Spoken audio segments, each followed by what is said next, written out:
Martial God Asura Chapter 5879 Bahasa Indonesia. 5879, mengapa Anda tidak memperingatkan mereka? Bakat Chu Feng memang menakutkan, tapi kamu tidak boleh memarahinya hanya karena itu. Menurut rumor yang beredar, dia adalah orang sentimental yang peduli terhadap teman-temannya. Karakternya tidak buruk, jawab makhluk kolosal itu. Pria parubaya itu mendengus mendengar penilaian itu, berkata, Penatua Seng, pernahkah Anda mendengar bahwa seekor naga melahirkan seekor naga, dan seekor burung phoenix melahirkan seekor burung phoenix?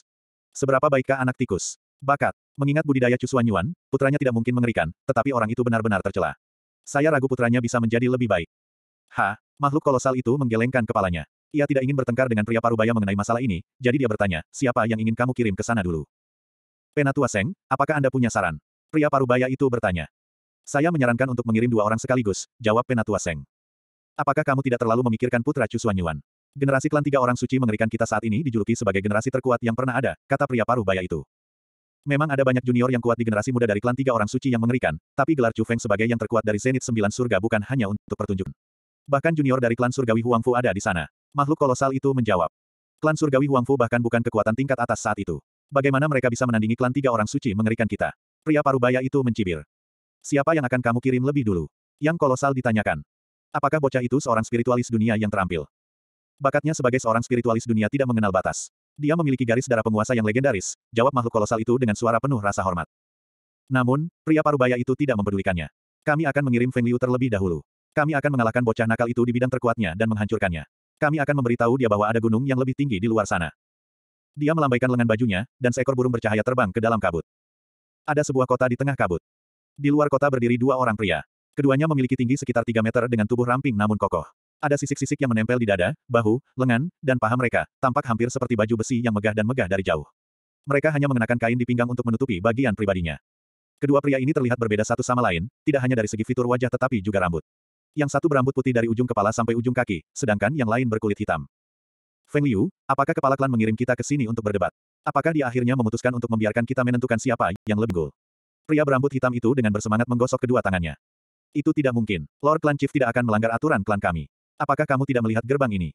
Jawab pria berambut putih itu. Tidak terlalu jauh dari mereka ada elips tembaga. Bagian tengah elips itu kosong, dan tidak terlihat seperti sebuah gerbang.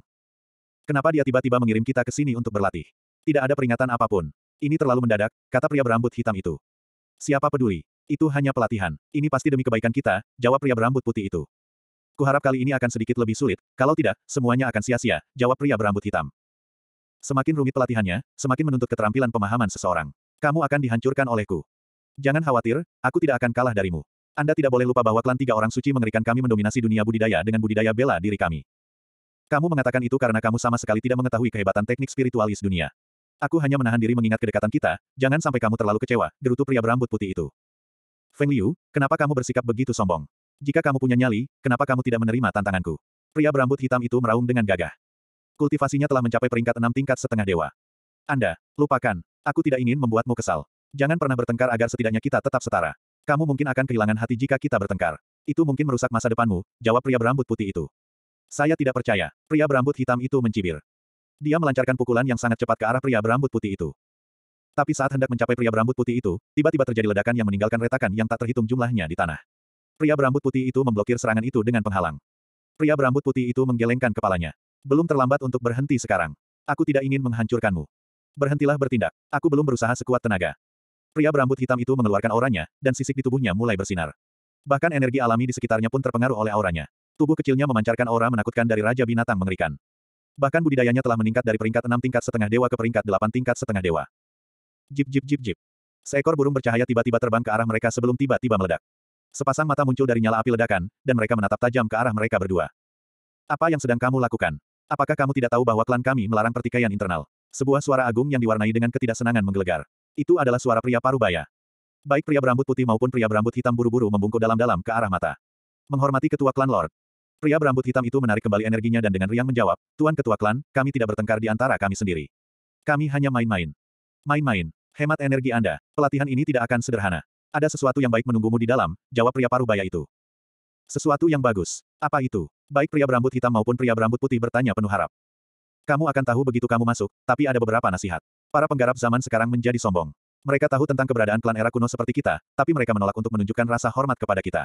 Kalian berdua adalah junior yang luar biasa dari klan 3 orang suci yang mengerikan, jadi hanya masalah waktu sebelum kalian menghadapi para penggarap zaman sekarang atas nama kami. Hari ini adalah kesempatan bagi Anda untuk membuktikan diri. Masuklah, dan pastikan untuk tidak menahan diri. Beri pihak lain pelajaran yang keras. Kamu hanya akan mendapatkan hadiahnya jika kamu menang, kamu dengar aku. Kata pria parubaya itu. Pria berambut putih dan pria berambut hitam tergoda. Feng Liu, kamu duluan. Elips tembaga melepaskan gelombang kekuatan roh yang dengan cepat terwujud menjadi gerbang pembentukan roh. Aku tidak akan mengecewakanmu, Tuan Ketua Klan, pria berambut putih itu membungkuk sebelum melangkah ke gerbang pembentukan roh. Pria berambut hitam itu tampak frustrasi. Dia ingin masuk dulu. Saat itu, makhluk raksasa di samping pria parubaya itu tiba-tiba berbicara, mengapa kamu tidak memperingatkan mereka? Pria parubaya itu melebarkan matanya dan berseru, saya lupa memberitahu mereka bahwa ini hanya perdebatan dan mereka tidak boleh melangkah terlalu jauh. Apa yang harus saya lakukan? Akankah Chu Feng dipukuli sampai mati? Itu akan menempatkan kita pada posisi jika Chu Xuanyuan mengejar kita. Makhluk kolosal itu bingung. Omong kosong apa yang kamu ucapkan? Maksudku, kamu seharusnya memperingatkan Feng Liu untuk melarikan diri jika dia merasakan bahaya.